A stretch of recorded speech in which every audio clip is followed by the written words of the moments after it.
Please.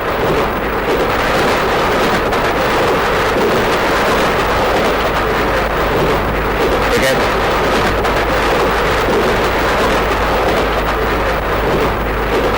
Ticket ticket. నిన్నే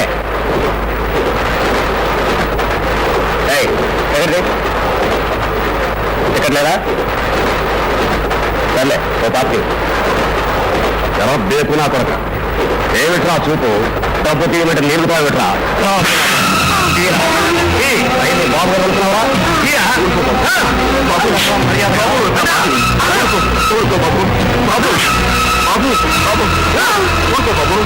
అది కాదు మాస్టారు, మీకు తెలియదు దాని దొంగ దశలో రోజు వాటికి ఎక్కువైపోతున్నా. అయితే మాత్రం టిక్కెట్టుకున్నంత మాత్రాన్ని ఇంత కఠినంగా శిక్షించాలా? ఇదిగో మీరు అడిగింది. రే జాగ్రత్త. ఏమిటి నాయనా నీ పేరు? దార్కా. రైల్లో ప్రయాణం చేయడానికి టిక్కెట్ కొనాలని తెలియదు. ఏంటి స్వామి? పిచ్చివాడు, నీకింకా ఈ నాగరిక ప్రపంచం గురించి ఏమీ తెలియదు. తెలవదు స్వామి. నువ్వు ఈ మనుషుల మధ్య బ్రతకడం కంటే వచ్చిన చోటుకే వెళ్ళి హాయిగా ఉండటం మంచిది. అట్లా అనకు స్వామి, ఏడో మారుమూల బతికే నాకు ఈ లోకంతో పని వచ్చింది.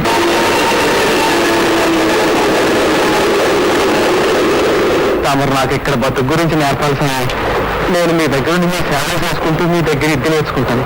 కాదనకు స్వామి. అలాగే నాయన.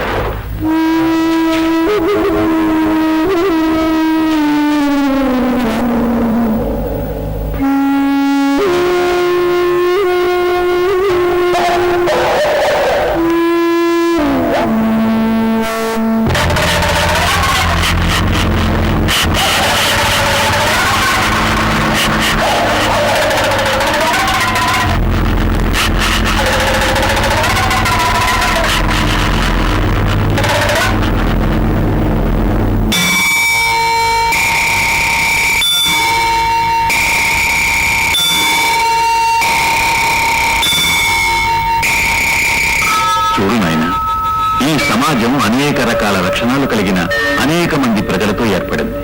ఎన్నో భిన్నాభిప్రాయాలు ఉన్నప్పటికీ అందరూ కలిసి బ్రతకాలి కనుక కొన్ని చట్టాల్ని కొన్ని పద్ధతుల్ని ఏర్పాటు చేసుకోవటం జరిగింది. మనకి ఇష్టం ఉన్నా లేకపోయినా ఈ సమాజంలో బ్రతకాలి అంటే వాటిని పాటించక తప్పదు.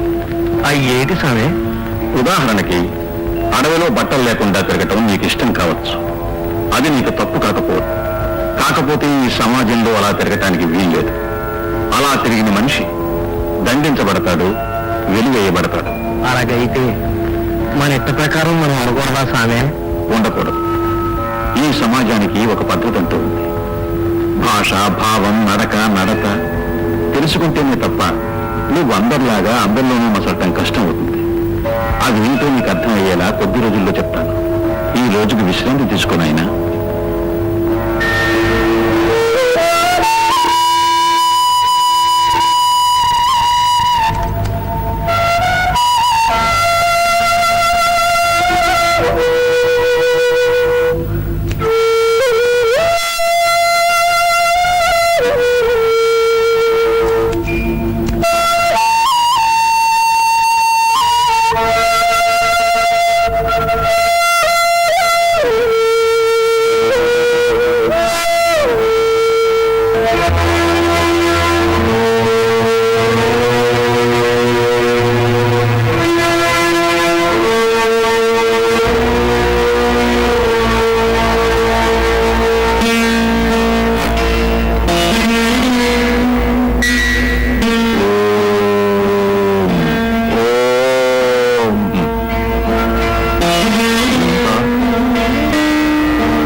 నువ్వు మాంత్రికుడు అనే నా అనుమానం ఇప్పుడు నిర్ధారణ అయింది.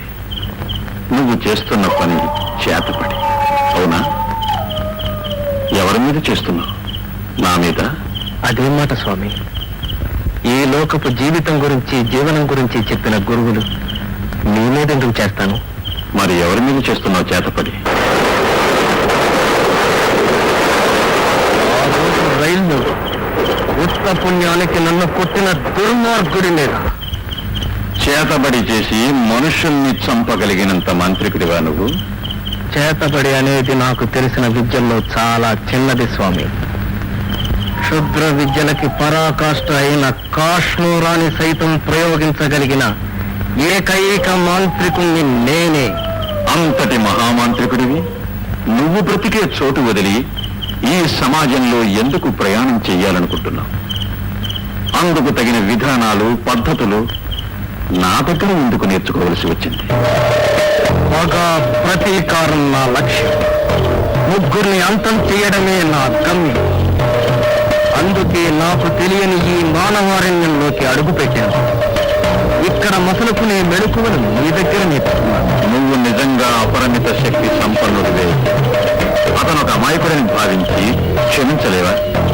ఈ చేతపడి మానలేవా? గ్రామపు మట్టిలో పుట్టిన మాంత్రికుడు ఒకసారి కక్ష కడితే అది సాధించి తీర్తాడు. ఆ ప్రయత్నంలో అతన్ని ఏ శక్తి ఆపలేదు. అలాగా? అయితే ఎవరూ ఆపలేనని శక్తిని ఉపయోగించి ఈ పచ్చని చెట్టుని బూడిది చేయదారు. నన్ను పరీక్షిస్తున్నారా స్వామి? కాదు, నా కోసం నీ శక్తిని ప్రదర్శించమంటున్నా.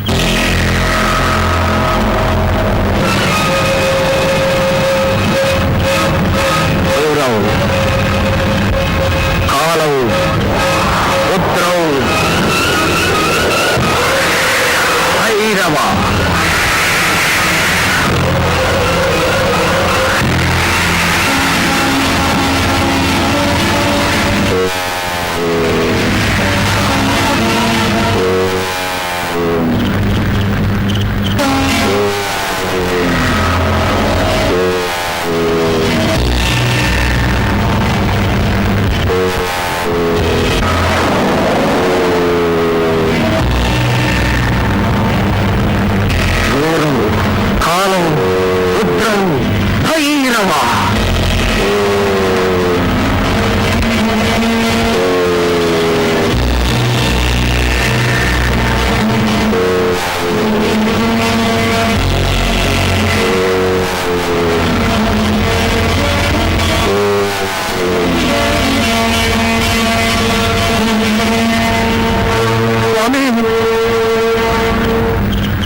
సంవత్సరాలు రాత్రింబవళ్ళు వెలుగు చీకట్లో, ఎండ వానల్లో ఏకదీక్షతో నేనెంతో నేర్చుకున్నాను. కానీ నా సమస్త విద్యలు, సమస్త శక్తులు ఈరోజు మీ ముందు ఊడిపోయాయి. కాశ్మీరా క్షిప్తులను కూడా శాసించగల ఏ దేవత మీ అదుపాద్యంలో ఉందో చెప్పండి స్వామి, చెప్పండి. దేవతల్ని శాసించి అదుపాగ్యంలో పెట్టుకునేటంత మహానుభావుని కానుదక్క. పచ్చగా కళకళలాడే చెట్టు ఒక మనిషి పంతానికి బుద్ధిపాలు కాకూడదని నా ఇష్టదైవాన్ని ఏకాగ్రతతో, నమ్మకంతో ప్రార్థించాను. అంతే. మీ నమ్మకం అంత శక్తివంతమైందా స్వామి? నువ్వు నేర్చుకున్న మంత్రాల కంటే నిజాయితీతో కూడుకున్న నమ్మకం ఎంతో శక్తివంతమైంది దాకా. చూడు, చెట్టునైనా, పిట్టనైనా, పువ్వునైనా, పాపనైనా చంపటం చాలా తేలిక. కానీ వాటిని బ్రతికించడం చాలా కష్టం. సర్వశక్తి సంపన్నుడు అయిన నువ్వు నీ విద్యల్ని ఇలా వృధాపరుచుకో. స్వామి, నాకు అన్యాయం చెయ్యని ఈ చెట్టుని నేను నాశనం చేయదలుచుకుంటే మీరు నమ్మిన దైవం అడ్డుపడింది. కానీ కాద్రాన్ని చంపిన ముగ్గురిని నేను చంపేటప్పుడు ఏ దేవత అడ్డుపడదు. అలా అడ్డుపడితే ఆ దేవతతో నేను ప్రాణం పోయే వరకు పోరాడతాను. కక్షతో కూడిన నీ నిర్ణయం మారదా దాకా? మారదు. నా గురువైన విశాచికి గురుదక్షిణగా ఆ ముగ్గురిని ప్రేతాత్మలుగా మార్చి సమర్పిస్తానని శపథం చేశాను. ఆ గురువుకైనా నువ్వు దక్షిణించేది, ఈ గురువుకి ఇవ్వవా? మీరు ఏమడిగినా ఇస్తాను. ఆ ముగ్గురిని చంపొద్దని చెప్పడం తప్ప. అయితే నాకు మాట ఇవ్వు. నీకున్న అఖండ శక్తుల్ని అమాయకులైన ప్రజల మీద ప్రయోగించనని నాకు మాట ఇవ్వు. అలాగే స్వామి, మాటిస్తున్నాను. ఇక నేను వెళ్ళొస్తాను. నన్ను దీవించండి. క్షమించుతాను. మనసు చంపుకొని నిన్ను నేను దీవించలేదు. మనసు లేని దీవెన నీకు ఫలించదు. వెళ్ళి స్వామి,